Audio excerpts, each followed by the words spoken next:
Welcome. We bring you Japan's latest news every day. AI sums up what matters, so you can stay informed in English in just a few minutes. If you find it helpful, please like and subscribe. 2 male high school students swept away in river in Kanan, Shiga Prefecture. 2 male high school students are believed to have been swept away in the Yasu River in Kanan, Shiga Prefecture. According to police, at approximately 3:45 p.m. on the 9th, the fire department received a report that 2 men who were swimming disappeared from sight. The 2 are local high school students, and it is believed they were swept away by the river's current. Police have dispatched investigators to the scene and launched a full-scale search operation to locate the 2. The Yasu River area may have experienced faster currents due to water levels rising. Police say they will continue searching while investigating the cause of the incident. One additional disaster-related death confirmed in Noto Peninsula earthquake, bringing total deaths to 744. New information on the Noto Peninsula earthquake. One person who died in Ishikawa Prefecture following the earthquake has been newly certified as a disaster-related death. This brings the total number of disaster-related deaths from the Noto Peninsula earthquake to 516. The overall death toll, combining direct deaths from structural collapse and other causes with disaster-related deaths, has now reached 744. Disaster-related deaths refer to deaths caused by factors indirectly related to the earthquake, such as prolonged evacuation, life and stress, rather than direct damage from the earthquake itself. Going forward, improving living conditions in the affected areas and providing support to disaster victims will remain critical priorities. Chubu Electric Power apologizes to Omaezaki City Council over Hamaoka nuclear plant data falsification. Chubu Electric Power apologized on the 9th at a special committee meeting of Omaezaki City Council in Shizuoka Prefecture regarding data manipulation at the Hamaoka nuclear power station. The issue involves the company continuing to manipulate seismic data even after being asked for an explanation by the Nuclear Regulation Authority. Company executives acknowledged inappropriate handling in the data processing procedures at the committee meeting and apologized to council members.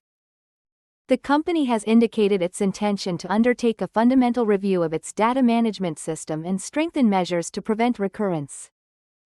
The situation continues to demand further accountability from the company as it works to ensure the safety of the Hamaoka plant and restore public trust.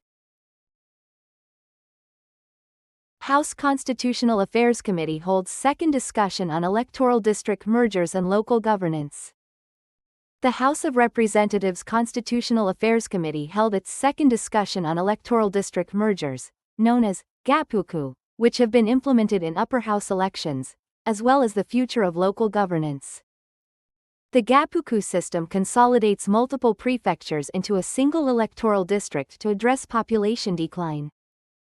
During the discussion, Liberal Democratic Party member Shindo Yoshimasa, minister in charge of economic revitalization, argued that the roles of municipalities and prefectures should be explicitly defined in the constitution.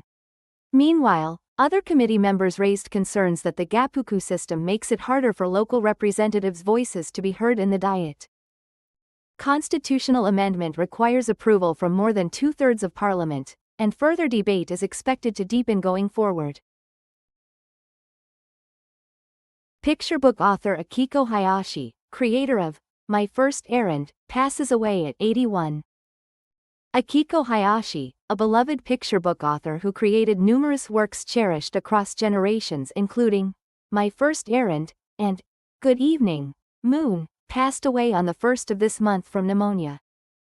She was 81 years old. Since her debut in 1962, Hayashi captivated young readers with her gentle and warm artistic style, consistently publishing works depicting the everyday lives of children. Her most notable work, My First Errand, sensitively portrayed the tension and joy of a child going shopping alone for the first time, winning the affection of countless families. Her other well-known titles include Just the Same and Walking in Shoes, and her distinctive perspective on warmly observing children's growth left a significant mark on the world of picture books. Bill to criminalize desecration of national flag discussed in Upper House Cabinet Committee. The Upper House Cabinet Committee held deliberations on a bill that would penalize the desecration of Japan's national flag. The Constitutional Democratic Party of Japan expressed concerns, questioning the effectiveness of provisions included in the bill that claim not to infringe on freedom of expression. In response, the Liberal Democratic Party explained that the provision represents an important norm that all institutions should respect, and that an appropriate balance has been struck with freedom of expression, seeking the committee's understanding. The debate surrounding the bill is expected to deepen in the coming days. Ruling and opposition parties agree on Imperial House law amendment, expected to pass lower house tomorrow. The ruling and opposition parties have reached an agreement in the House of Representatives Rules Committee regarding amendments to the Imperial House law aimed at securing a stable number of Imperial family members. The amendment will be put to a vote in committee tomorrow, the 10th, and will subsequently be brought to the full session for a vote on the same day. Since the ruling coalition holds a majority in the House of Representatives, passage of the amendment is expected. The amendment aims to ensure a stable number of Imperial family members, and early passage in the lower house is anticipated. House Special Committee agrees to resume debate on Vice Capital Bill on the 10th. The House of Representatives Special Committee on Regional Revitalization held a meeting of committee officers and reached agreement between the ruling and opposition parties to resume deliberations on related legislation for the vice capital concept on the 10th. Ahead of the resumption of debate, all parties agreed to submit for deliberation not only the bill proposed by the government and ruling coalition, but also a counter-proposal submitted by the Democratic Party for the People. The vice capital concept is positioned as an important government policy aimed at revitalizing the Osaka-Kansai region, and with this agreement, deliberations will proceed with multiple different bills being compared and examined. Long-term interest rates rise to 2.9%, highest level in 29 years and 8 months since November 1996. Long-term interest rates surged significantly in the bond market on the 9th. The yield on the 10-year government bond, a key benchmark indicator, temporarily rose to 2.9%, reaching its highest level in 29 years and 8 months since November 1996, according to a survey by Japan Securities Co. The rise in long-term interest rates reflects market expectations for future rate hikes and could potentially impact borrowing rates for households, including mortgage rates. Attention is focused on future developments in monetary policy. Stocks rise but afternoon gains fade as long-term interest rates climb. The Tokyo stock market saw broad-based buying of AI and semiconductor-related shares that had been sold off recently during morning trading on the 9th. The Nikkei 225 stock average surged more than 1,600 yen at one point, but gains narrowed significantly during afternoon trading. This appears to be weighed down by rising long-term interest rates.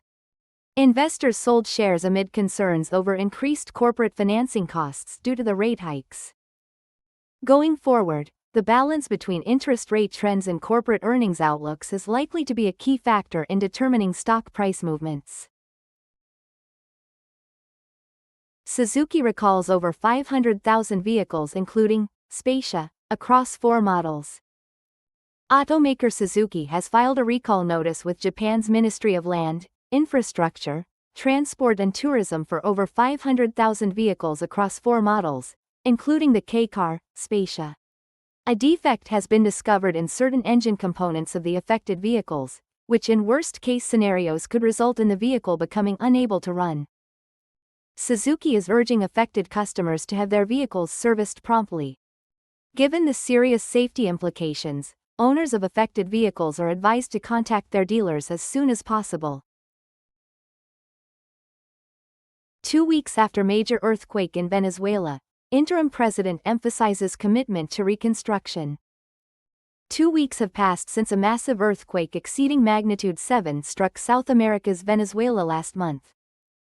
The confirmed death toll has surpassed 3,800, with many people still unaccounted for. In response, Interim President Rodriguez has emphasized the nation's commitment to moving forward with comprehensive reconstruction efforts. In the affected areas, work continues on clearing debris from collapsed buildings, while strengthening support systems for disaster victims has become increasingly urgent. The international community is extending aid to Venezuela, and there are hopes for swift reconstruction and relief for those impacted by the disaster.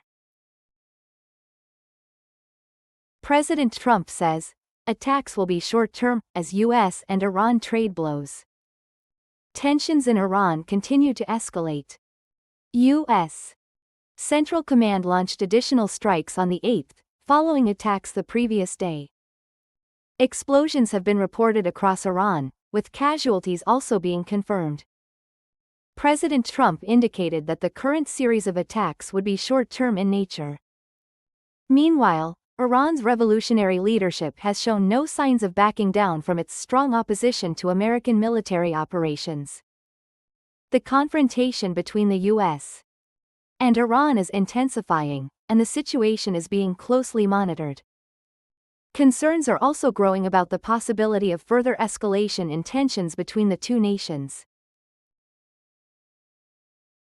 South Korea's Supreme Court sentences former President Yoon to 7 years in prison for obstructing his own arrest in martial law case. South Korea's Supreme Court handed down a 7-year prison sentence to former President Yoon Suk-yeol on the 9th. The verdict concerns a series of incidents stemming from the emergency martial law he declared 2 years ago. Yoon was convicted of obstructing his own arrest and other charges related to interference with official duties. The court rejected appeals from both the prosecution and the defense, finalizing the sentence. The martial law declaration sparked political turmoil domestically and has had significant repercussions on South Korean politics.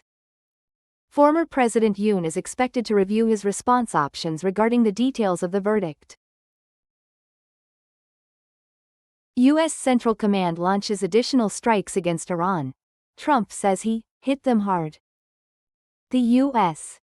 Central Command announced on the 8th, morning of the 9th Japan time, that it has launched additional strikes against Iran, to further diminish Iran's ability to threaten freedom of navigation in the Strait of Hormuz.